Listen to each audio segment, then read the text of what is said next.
Hey everyone, welcome back to The Explainer. I am absolutely thrilled you're joining me today. We're going to dive right into one of the most fascinating and honestly deeply comforting concepts from ancient scriptural texts. Whether you're a seasoned theologian or you're kind of just stepping into these ideas for the first time as a beginner, our goal today is to uncover this incredible source of spiritual comfort tied to a really powerful ancient name, Yahweh Shammah. We'll look at the history, the theology, and what it actually means for us right now. It's a phrase that literally redefines how we experience suffering and hope. Let's get into it. Okay, let's dive into this. Have you ever noticed that when we're going through something just incredibly difficult, the thing we crave the most isn't always an instant fix? I mean, fixes are great, but usually we just want a comforting presence. We want someone to sit there in the mess with us. It's this universal human craving, right? We want a companion when we suffer. And ancient texts actually make this profound argument that the greatest blessing you can possibly receive during a really tough time isn't a magical change in your circumstances. It's actually the enduring presence of God. To really get how this works, we need to break down the term itself. Yahweh Shammah is a Hebrew phrase. It combines YHWH, which you might know is the sacred covenant name of God, with the word Shammah, which simply means there, present, or in that place. So when you put them together, it translates to "the Lord is there," or "the Lord dwells there." And I love this because it's a title that doesn't focus on God's power to, smite enemies or move literal mountains. Instead, it's all about his absolute nearness, his abiding presence, and this unshakable relationship he has with his people. Part 1. Hope in the Babylonian Exile. Now, to truly grasp the weight of this name, we kind of have to travel back in time to where this concept was anchored historically. Because this promise of God's presence, it wasn't just handed down on a beautiful sunny day when everything was going great. Not at all. It was actually forged during one of the absolute darkest, most devastating periods in biblical history. Picture this. It's 586 BC. An absolute devastation hits. Jerusalem is completely destroyed and the sacred temple is burned to the ground. The Israelites are forcibly dragged away as captives into Babylon. But honestly, the physical destruction wasn't even the worst part. It was the spiritual devastation. This exile happened after persistent sin and rebellion, resulting in this intense spiritual separation and judgment. In fact, earlier in the book of Ezekiel, specifically chapters 10 and 11, the prophet has this terrifying vision where God's glory actually departs from the temple. It was the ultimate symbol of a broken relationship. They were completely, utterly alone. Now, what's really interesting about this is how this specific story concludes. You'd think the book of Ezekiel would end in total crushing despair, right? But it doesn't. After all these terrifying visions of judgment, Ezekiel's visions actually climax with this incredible ultimate declaration of hope for those captives. The very last verse of the entire book gives the ruined, devastated city a brand new name, Yahweh Shammah. The Lord is there. It's this beautiful promise that even after massive human failure, God is going to gather his people, cleanse them, and restore his presence right there among them. And this wasn't some brand new desire for God. If we trace the chronological theme here, it's pretty clear. Step 1, back in the Garden of Eden, humanity originally had this direct, unfiltered fellowship with God. It was perfect. Step 2, human sin disrupted that, bringing on spiritual exile and separation. But look at step 3. God absolutely didn't give up. He continually sought to establish a sanctuary right in the middle of Israel. He showed up in a burning bush. He guided them as a massive pillar of cloud and fire. And he specifically commanded them to build the tabernacle so he could literally camp out in the center of their community. The ancient leaders understood exactly how vital this presence was. Just look at this incredibly bold statement from Moses in Exodus chapter 33. He literally tells God, "If your presence will not go with me, do not bring us up from here." Wow. Moses deeply understood that any kind of success, any promised land, or any victory would be completely 100% meaningless without God's presence. It's a sentiment that echoes perfectly in Psalm 16:11, which reminds us that true fullness of joy is found only in a relationship with God, not in whatever external circumstances we happen to be in. Part 2.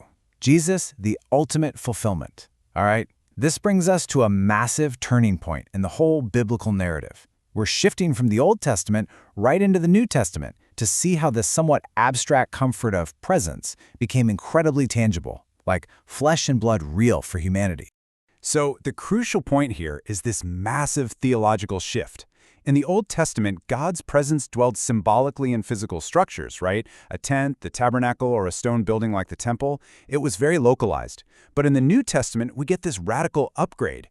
God's presence no longer dwells primarily in a building. It comes fully and personally through Jesus Christ and the Holy Spirit, dwelling intimately among and within people. This famous verse from John completely captures that shift. The Word became flesh and dwelt among us. And I absolutely love this little detail. In the original language, that word dwelt literally translates to tabernacled. It basically means Jesus pitched his tent right in our neighborhood. He is the literal, physical, living, breathing embodiment of Yahweh Shammah. God isn't just a distant cloud or a pillar of fire anymore. He has a face, he has hands, and he has a voice. And that is exactly why Jesus is given this very specific title in Matthew 1:23, Immanuel. It literally translates to God with us. Through Christ, those ancient, heavy barriers of separation that were caused by sin are just completely removed. God's presence becomes fully accessible to anyone. You don't have to pack up and travel to a specific geographic temple in Jerusalem to find him anymore. He came directly to us. But the story doesn't even stop with Jesus walking the earth.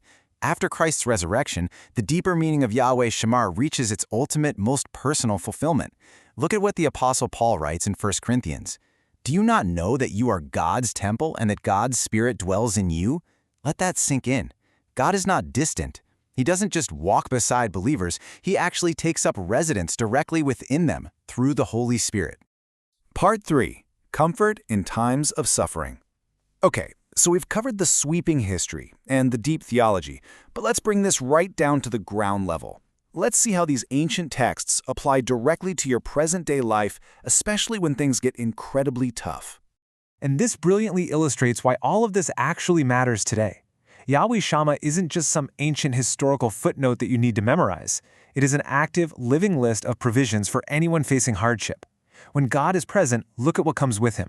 Comfort when you're hurting. Guidance when you're just totally confused. Conviction to keep you on the right path. Strength when you feel completely depleted. And ultimately, deep spiritual transformation. Now it's absolutely crucial to point out that Yahweh Shammah does not mean we get a magical free pass to avoid hardship. That is a really common misconception, especially when you're just starting to explore these ideas. As this beautiful verse from Psalm 34 gently reminds us, the Lord is near to the brokenhearted. Notice it says you'll still be brokenhearted. You will still experience pain, but the promise is that God walks alongside you straight through that pain. It's exactly why Isaiah 41:10 commands us to fear not, for I am with you. The antidote to fear isn't safety, it's his presence. And the texts are absolutely overflowing with proof of this. Let's just quickly rattle off a few real-world examples from the source material. God was right there with Joseph when he was unjustly thrown into a dark Egyptian prison. He was with Daniel as a captive in Babylon. He was with David when he was fleeing for his life in absolute, terrifying danger. And he was right there with Paul through literal shipwrecks and intense suffering. In the most extreme difficulties imaginable, God's presence was the absolute sustaining force. Let's move to the end of the book and see how this all builds up. The entire biblical story is pointing toward this grand future reality, captured perfectly here in Revelation 21:3.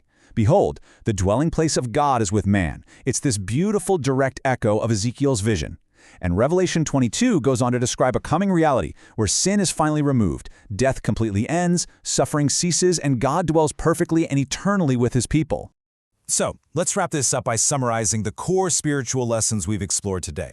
First, from Eden all the way to Revelation, God's primary desire is relational fellowship with you. Second, even when humanity completely fails, like we saw in the Babylonian exile, he's incredibly faithful to restore and renew. And third, his presence, Yahweh Shammah, is our ultimate hope. His goal isn't just to bless us with external stuff, it's to dwell with us relationally. I want to leave you with a final, provocative thought. How does recognizing God's enduring presence, the sheer reality of Yahweh Shammah, change your perspective on whatever hardships you're facing right now? If the creator of the universe is intimately present with you, how does that reframe your fear or your pain? Just think about that for a second. Let it really sink in. I hope this explainer has sparked your curiosity and brought you some genuine comfort today. Thank you so much for joining me, and I highly encourage you to keep exploring these incredible texts.